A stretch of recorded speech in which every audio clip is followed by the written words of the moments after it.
ലോക്സഭാ തെരഞ്ഞെടുപ്പിൽ കൊല്ലത്ത് നിന്ന് മത്സരിക്കാനില്ലെന്ന നിലപാടുമായി കേന്ദ്രമന്ത്രി അൽഫോൻസ് കണ്ണന്താനം. കൊല്ലത്ത് മത്സരിക്കാൻ തനിക്ക് സമ്മർദ്ദമുണ്ടെന്നും എന്നാൽ കൊല്ലത്ത് ആരെയും തനിക്ക് പരിചയമില്ലെന്നും അൽഫോൻസ് കണ്ണന്താനം നേതൃത്വത്തെ അറിയിച്ചു. മത്സരിക്കാൻ ഇല്ലെന്നതാണ് തന്റെ നിലപാടെന്നും കണ്ണന്താനം പറഞ്ഞു.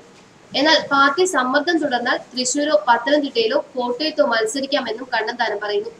അതേസമയം കൊല്ലത്തേക്കാൾ മത്സരിക്കാൻ നല്ലത് മലപ്പുറമാണെന്നും കണ്ണന്താനം പറഞ്ഞു. ഇന്ന് വൈകുന്നേരം പട്ടിക വരുമെന്നാണ് കേൾക്കുന്നതെന്നും തനിക്ക് മത്സരിക്കാൻ താല്പര്യമില്ലെന്നുള്ള കാര്യം നേരത്തെ തന്നെ നേതൃത്വത്തെ അറിയിച്ചിരുന്നതാണെന്നും കണ്ണന്താനം പറയുന്നു. ഞാൻ രാജസ്ഥാനിൽ നിന്നുള്ള എംപിയാണ്.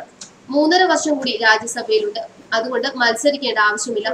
മത്സരിക്കുന്നില്ലെന്നും അതുകൊണ്ട് പരിഗണിക്കരുതെന്നും പ്രധാനമന്ത്രിയോടും പാർട്ടി അധ്യക്ഷനോടും എല്ലാം അഭ്യർത്ഥിച്ചതാണെന്നാണ് കണ്ണന്താനത്തിന്റെ വാക്കുകൾ. എന്നാൽ കേരളത്തിൽ നിന്നുള്ള ഒരു മന്ത്രിയായതുകൊണ്ട് മത്സരിക്കേണ്ടി വരുമെന്നാണ് തന്നോട് പറഞ്ഞത്.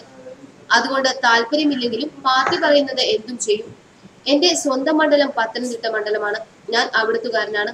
ഭാര്യയും അവിടുത്തുകാരിയാണ്. കോട്ടയം ജില്ലയുടെ കളക്ടറായിരുന്നു.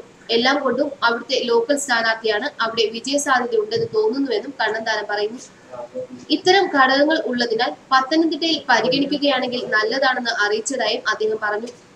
ഇടുക്കി, കോട്ടയം, തൃശൂർ മണ്ഡലങ്ങളിലും പരിചയമുണ്ട്. ഇവിടെയും സ്ഥാനാർത്ഥിയാവുന്നതിൽ കുഴപ്പമില്ല.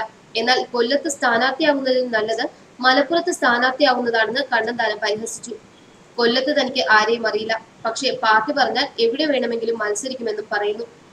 കെ സുരേന്ദ്രനും ശ്രീധരൻ പിള്ളയും വലിയ നേതാക്കന്മാരാണ്.